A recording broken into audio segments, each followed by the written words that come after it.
What are you doing, Andy? I'm getting healthier snacks for the shoe shine stand. Chris is a food genius. Did you know that the food you eat becomes energy? Yeah. Boom, that's spaghetti. Nachos. It's a cookie. That's my husband. That's my husband. This is so good. All right, so did you know that the food that you eat becomes energy? And it becomes energy in a unit of measure that we can actually calculate, and it's called a calorie. And we're going to dig into those a little bit here and how they're different from metabolism. Should you be counting your calories? Does it fit your macros? Should you focus on food type, portion size? You know, what the heck is going on here? So we want to get pretty clear with this first stage of calorie, and Tori and I are going to sit and talk about this. So sit back, and we're going to give you a little bit more in-depth lesson than Andy Dwyer then, but conceptually, he did perfect. So what's a calorie? Well, a calorie is a unit of measurement. So in a scientific lab, what they do is they light like a Cheeto or a bagel or something, and it's the energy it takes to raise water, I believe like 1 degree Celsius. Yeah. And so it's a pain, something like that. Yeah, I'm pretty sure it's Celsius. I'm pretty sure it's not Fahrenheit. Well, Fahrenheit's like, it's more like the American, and Celsius is like the world thing, because, you know, America. Because we have to be different. Can't just, yeah. We have to be difficult. But yeah, and then calories are in your food. It's what gives you energy to go hiya, or just to live. Like when you're sleeping, you're still expending calories. You're expending calories all the time. Yeah, it's the unit of measure. Like we have to, like, it doesn't start with the calorie end, it's the calories on the back end. And so there's a lot of different ways to look at this. You jump on the internet and you're going to find you just have to fit your macros. And what your macros are your macronutrients. There's only certain foods are micronutrients and certain foods are more macronutrient based. So macronutrients are your protein, your fat, and your carbohydrates. That's where you're going to get your calories from. And it doesn't have to be much more complicated than that. But at the same time, you know, a few years ago, it was fairly popular. The Reese's peanut butter cup diet was fairly popular. And I actually ran into a girl who used this, and she couldn't understand why in 2 weeks' time she lost 12 pounds doing the Reese's peanut butter cup diet. And so now the question becomes, does it fit your macros, and should you do it? Should you just sit around and eat nothing but M&Ms all day? And if it fits your macros, and would you even want to? What do you think? That sounds awful. Face. Like, I love peanut butter and chocolate, and they're even better together. But like, I'd be so hungry just eating. Like, all right, well, I'm gonna have my little dinner here. It get old, right? Let me have breakfast. Let me have some peanut butter cups for breakfast, and then lunch, and then dinner. I think you just feel like crap all the time. But but from the standpoint of calories, though, why did she lose weight? Because she was taking in less calories than she was expending. So it does work on some level. Yes, on some level it does work. There was like an Instagram post you sent me like a couple of weeks ago, and then this man, it was from like, I don't know, 1950, 1960, and basically what he did is he didn't really eat for a year. And right. Oh yeah, I lost a bunch of weight. Like, no duh, you lost a bunch of weight. You didn't eat. Yeah, it's totally possible. I mean, and it's accurate. Humans are basically camels. We can go for extremely long periods of time without eating. We're not going to go for extremely long periods of time without water, though, because we sweat so much. We're the greatest thermoregulators on Earth. There's only a few things that we do that are better than the rest of the animal kingdom. We sweat and we have big brains. So we need a lot of water because we're a tropical animal. We all came from the southern tip of Africa, right? But yeah, we're all camels, and you're storing protein in your muscles. Your muscles are just protein storage, and your fat, right? That's just storage of energy that you can tap into later. And if you weren't to eat for a very long period of time, you'd eventually tap into those. But you can't be sure of which type of tissue you're burning if you just starve yourself, or if you go on an extreme diet like this peanut butter cup diet where it did fit her macros. It did, but then like if you think about it, you're not getting any fruits and vegetables, you're not getting micronutrients, and so like your bodily processes are gonna take a big hit. Yeah, huge hit. Like, you're gonna be more irritable. It doesn't take much. It seems to be that raising IQ is extremely difficult. But it seems to be that lowering IQ is very easy. Eat like crap, don't sleep, and stop exercising, and you can basically cause yourself to drop multiple IQ points. It doesn't take much. Plain and simple, eat like crap, feel like crap. Like we've all had like that greasy meal, like for me it's McDonald's. That's my, I can't.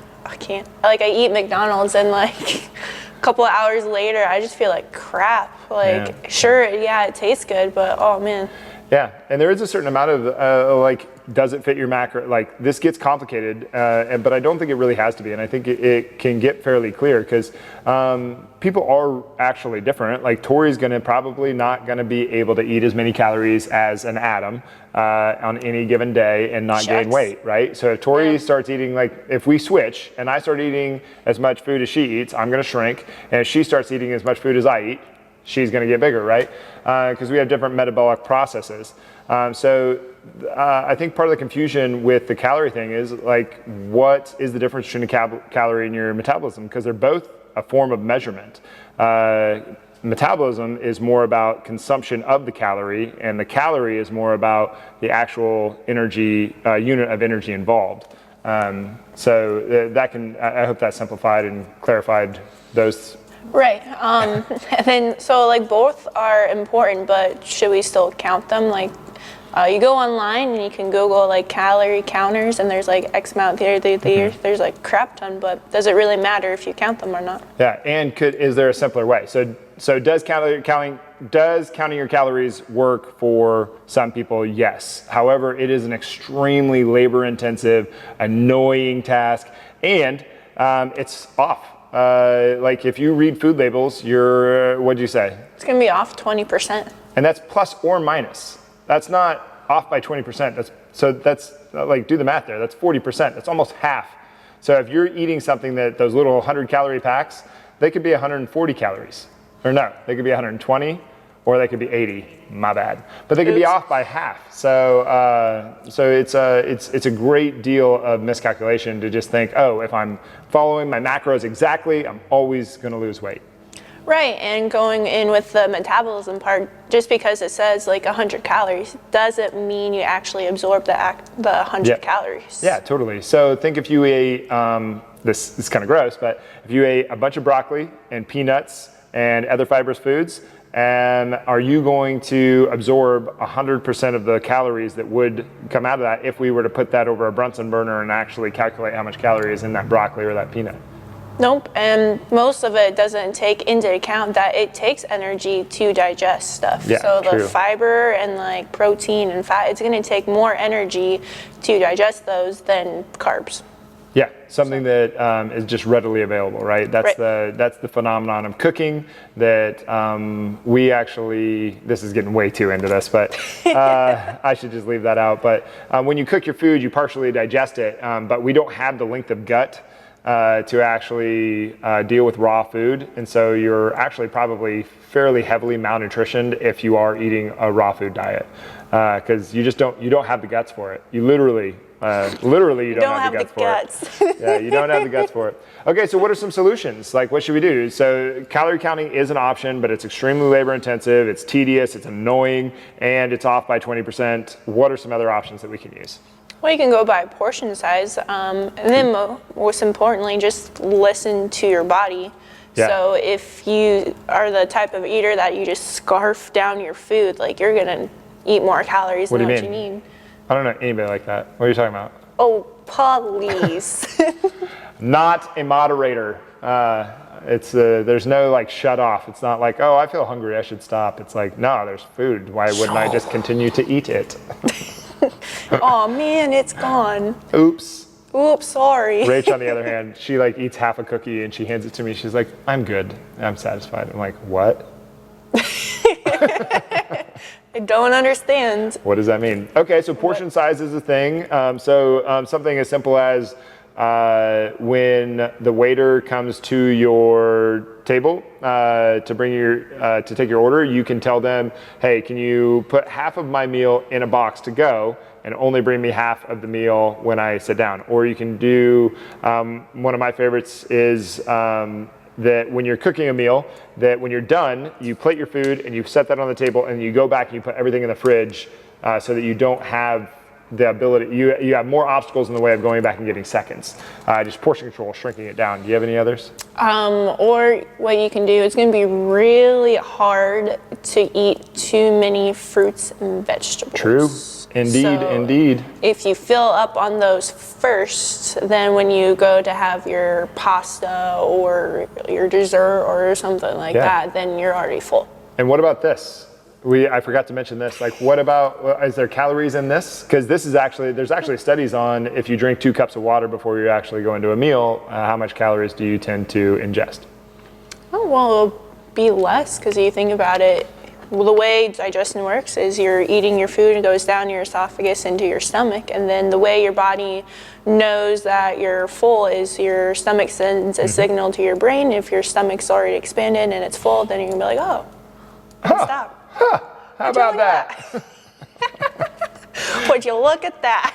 All right, so we've got some options for portion size. What about, what are some other ways we do it? What about food? And then we just got into food type. What are some other types of food that we can eat that would naturally just satiate us faster and be higher in micronutrients and be higher in fiber that we're not going to end up digesting and turning into energy, so we can't even, and our body is going to use some of the calories just to break it down. What are some other foods that we can eat?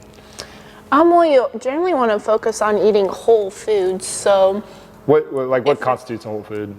So food. Oh, true. Yeah. So a whole food would be something that you cook. So like if you go and get the frozen meal or like the Twinkie or like the white bread, something that's really processed and that has a shelf life of like, you can eat this in 3 years.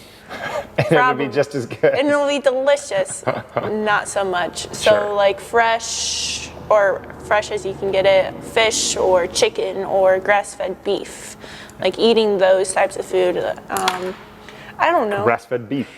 Hey.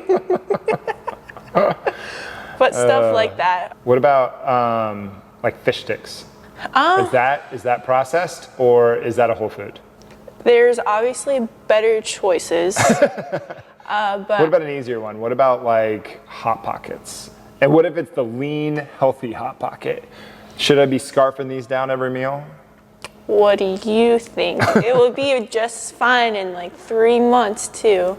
Yeah, and then there is a certain amount of that. I don't want to put too much judgment on it because there is a certain time frame for certain people that could benefit from using pre-cooked meals because it's portioned out already. It's somewhat has some variability in it. You can keep them in the freezer for when you're in a bind and you need to throw something in the microwave so you just have something to eat. So you make that, it's a lesser of the worse choice than being like, I'm gonna stop at a gas station and pick up a hot dog and a pizza, Right. If you think of food as like quality of food, so there's not like good food and bad food, because the last thing you want is you don't want to start thinking like, oh, I ate this bad food, so therefore I'm bad. Like, why victimize yourself? There's always just a quality. There's always just a little bit of a better option. So if you do go to McDonald's, you can either eat 5 Big Macs or you can get their salad. Does anybody eat 5 Big Macs when they go to McDonald's? Are you judging? No, I mean, you eat 5 Big Macs, I'm about as live and let live as it gets. So it's your go, man. I think I can do 1, and then I'm done. I don't remember the last time I had a Big Mac. It's been a long time, but okay. So what about protein? Is that a food type that is going to satiate us? And Yes. Okay? Yes. Yes.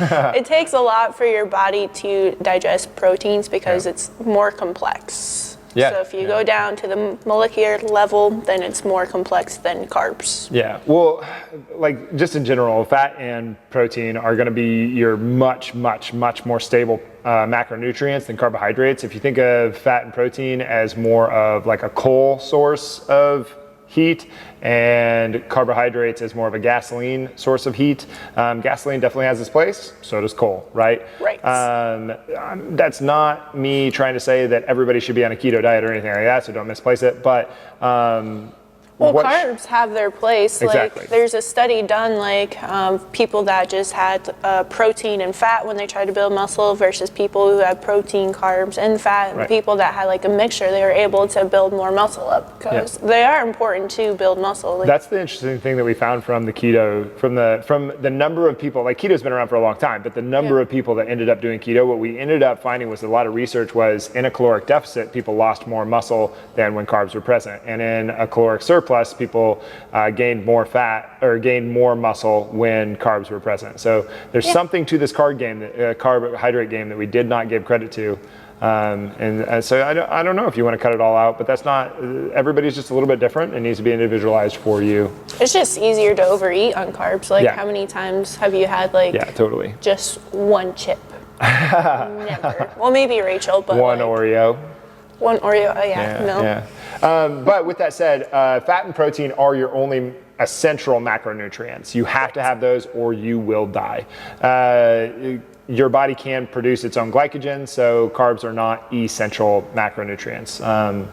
So it definitely depends on the person. So we've got food type, we've got portion size, we've got counting calories. These are all under the guise of, or under the topic of calories. So all of these are viable options at Grit. I think for the most part, probably over 90% of the people that we work with, we start with food type as the I don't know, the first exercise in getting to where we want to go. Because if we don't have food type down, what's the point of going on to the others? You know, if we're just assigning the peanut butter cup diet, we're not actually learning anything. We're just making a huge change and hoping for the best. Doesn't do much. Right. Well, just to summarize, counting calories. You can do it if you want, but it's going to be a pain in your ass. Truly. And then, have you ever done it? Have you ever like counted calories for like a couple weeks? When I was in school for my nutrition class, both of them, they had us do projects where we had to count calories. And you would eat an apple and then you would have to freaking go in and try to find the brand of apple. And then like, you don't think of it. Then you cook a meal, so you cook spaghetti, right? And then you have to find the calories for the noodles, for the sauce, for mushrooms. It almost encourages eating processed food so that you can just scan the barcode with your phone instead of actually doing the work. Because you end up, the other way around is that you have to weigh all your food. And it's really tedious and you're bound to be off. But I remember doing that too. And it was just like, this is ridiculous. But all right, so we've got counting calories. It is an option. Yeah, it is an option, but you don't have to do it. And it is going to work if you do it right. But there are better methods to get more bang for your buck. So portion control. So eating more fruits, veggies, protein, fat is going to keep you feeling fuller for longer. And then I guess what type of food? Food type, That was in there too. Yeah, focusing on fruits, vegetables, proteins, good fats, that kind of thing is going to be a big benefit. Yep. And then slow down your eating. Don't scarf it. Yeah, we'll definitely get into that in one of our next videos. But being extremely present with your food. Right, and water. It's good for you. Truly. It helps a lot. Makes you feel better. All right. If you guys have questions, please comment down below. Otherwise, this is our talk on calories. Thanks. Adios.